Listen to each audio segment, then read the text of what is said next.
love from love, hope from hope. It's time to grab the big one, evolution, and tear it a new one. Uh, Charles Darwin himself fully recanted.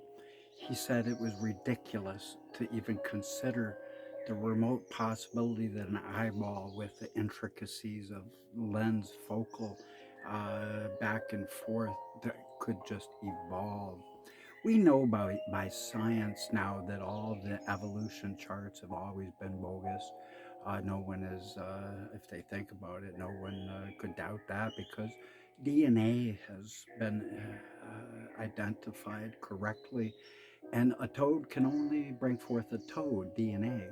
A frog can only bring a frog. A cat can only bring forth a cat. A human only a human, and a monkey only a monkey. It has to be exact sequence of DNA, and we know that the it is utterly impossible for a fish to become a how you say like a frog and grow legs and walk upon land. And so, for this reason, it is utterly insane to even consider all the charts of evolution that show then the frog or whatever it becomes a bigger mammal, a weasel, and then the weasel becomes elephant. And they've never found any transitionary missing links between any of the species. Truth is, what came first, chicken or the egg? What came first, Eden or the dinosaurs? If you said B, wrong answer, B. The truth is, first came Eden, and God said unto all the creation, the trees of the field, they shall be as your meat. It was a vegetarian creation. Then came the Book of Giants, Dead Sea Scrolls, Book of Enoch, and then came the fallen one, Genesis 6 6, the fallen angels who saw that the daughters of men were pleasant and they took them as wives. And then came the Nephilim. The truth is, God has never loved us, He's adored us. And the mystery of God began with Noah's flood. It was ambiguous and veiled. It was not clear and precise as to why the flood happened. And you know there is no good man. The Bible declares Romans 3:10. No, not even one. There has never been any good man. There is no differences between us and the first generation of mankind. God is the same also yesterday, today, and tomorrow. The true God of this world created the dinosaurs, not the satanic interference of the fallen ones caused little sloths to become 2,000-pound ones and little lizards to become great giants.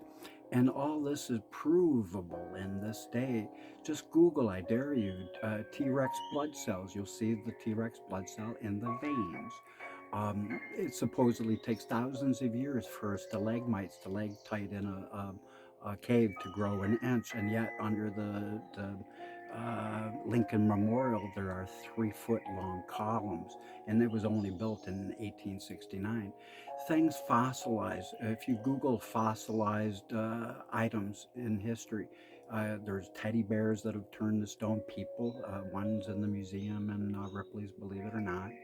There are flat bags of flour, cowboy boots, cowboy hats. There are all kinds of things that have fossilized quickly. And check out entombed animals. Google that, and you'll find out there's hundreds of animals supposedly uh, in the rock for millions of years. No food, no air. They cracked them open like a geode, a hollow in the center formed around this beast. Really, it just got stuck in the mud, is all that happened. And anyways, long story short, they come out alive. There are Stegosaurus carvings on Cambodian temples on the outside. How did they know what they look like? Marco Polo. Google, put into YouTube Daniel Owsley Marco Polo, and hear how Marco Polo had a T Rex eyewitness report. They used to cook them as gourmet meat, and they used to catch them at night. They'd come out of caves,